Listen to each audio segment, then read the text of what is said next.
अस्सलाम वालेकुम। आज हम उर्दू में 12 महीने के नाम सीखेंगे। तो यहाँ मैंने हिंदी में 12 महीनों के नाम लिख लिए हैं, तो अब सीखेंगे हम उर्दू में। तो वीडियो शुरू करने से पहले अगर आप हमारे चैनल पर नए हैं तो हमारे चैनल को सब्सक्राइब कर लीजिए। वीडियो पसंद आए तो लाइक कर दीजिए और ज़्यादा से ज़्यादा इस वीडियो को शेयर कर दीजिए। तो आइए हम पढ़ना शुरू करते हैं। तो यहाँ मैंने लिखा है हिंदी में सबसे पहले जनवरी। जनवरी को उर्दू में कैसे लिखेंगे? तो जनवरी लिखने के लिए हम बनाएंगे पहले जीम, फिर नून, फिर वाओ, फिर रा, फिर या। ठीक है, तो ये बन गई जनवरी। अब लिखेंगे हम फरवरी। तो फरवरी लिखने के लिए पहले बनाएंगे हम फा, फिर रा, ठीक है, फिर लिखेंगे हम वाओ, फिर रा और या। तो ये बन गई फरवरी। ठीक है, अब लिखेंगे हम मार्च। मार्च लिखने के लिए पहले बनाएंगे मीम और अलीफ, फिर रा, फिर चा। ठीक है, तो ये बन गई, क्या बना ये? मार्च। अब लिखेंगे हम अप्रैल। अप्रैल लिखने के लिए पहले बनाएंगे हम अलीफ, फिर प और रा को दोनों को मिला देंगे, फिर या और ला। ठीक है, तो ये बन गया अप्रैल। अब लिखेंगे मई। तो मई लिखने के लिए पहले बनाएंगे मीम, फिर हमजा, फिर या। ठीक है, तो ये बन गई मई। अब लिखेंगे जून। जून लिखने के लिए पहले बनाएंगे हम जीम, फिर वाओ, फिर नून। ठीक है, तो ये बन गई जून। अब लिखेंगे हम जुलाई। तो जुलाई लिखने के लिए पहले बनाएंगे हम जीम, फिर वाओ, फिर ला में अलिफ को मिला देंगे क्योंकि बड़े आ का डड्डा। ठीक है, फिर लिखेंगे ई बनाने के लिए पहले बनाएंगे हम हमजा और या। ठीक है, तो ये बन गई जुलाई। अब लिखेंगे हम अगस्त। अगस्त लिखने के लिए पहले बनाएंगे अलीफ, फिर गाफ, फिर सीन, फिर ता।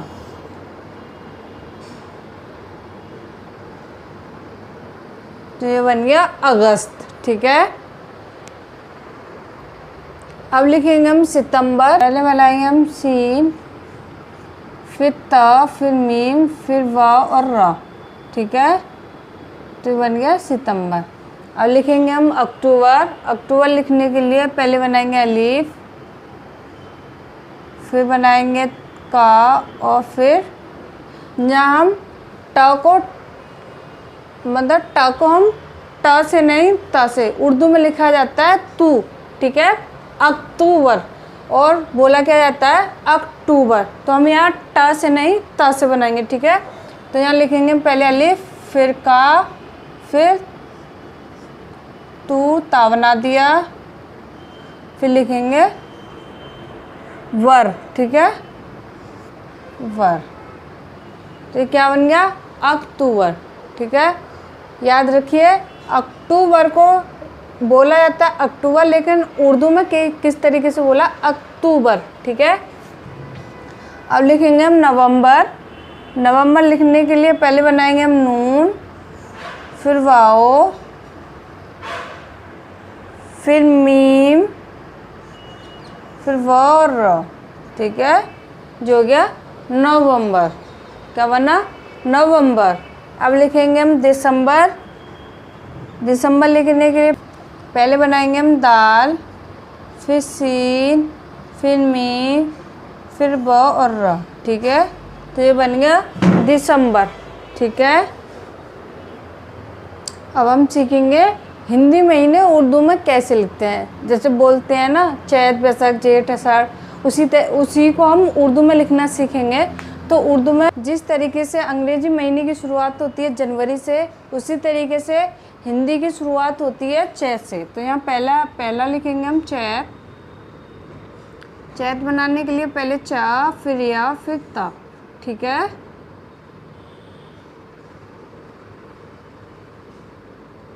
तो ये बन गया चैत। अब लिखेंगे हम दूसरा होता है बैसाख।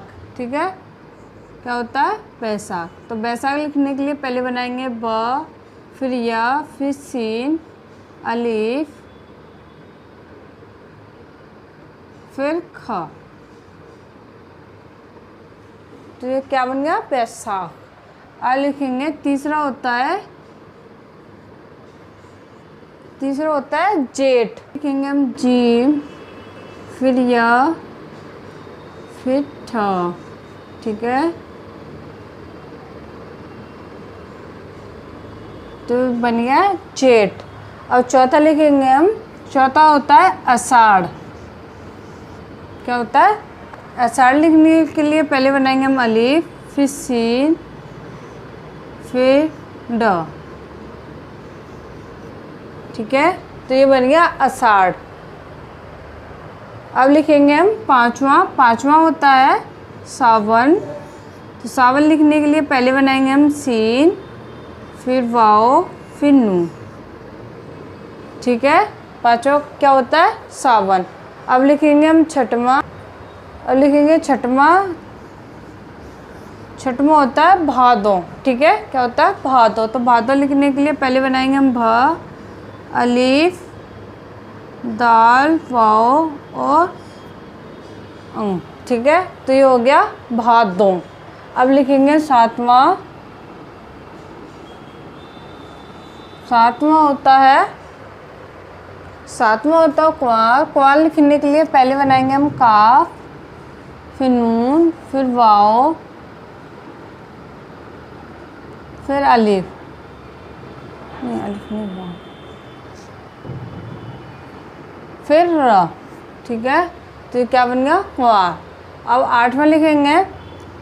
आठवां होता है कार्तिक। कार्तिक लिखने के लिए बनाएंगे पहले हम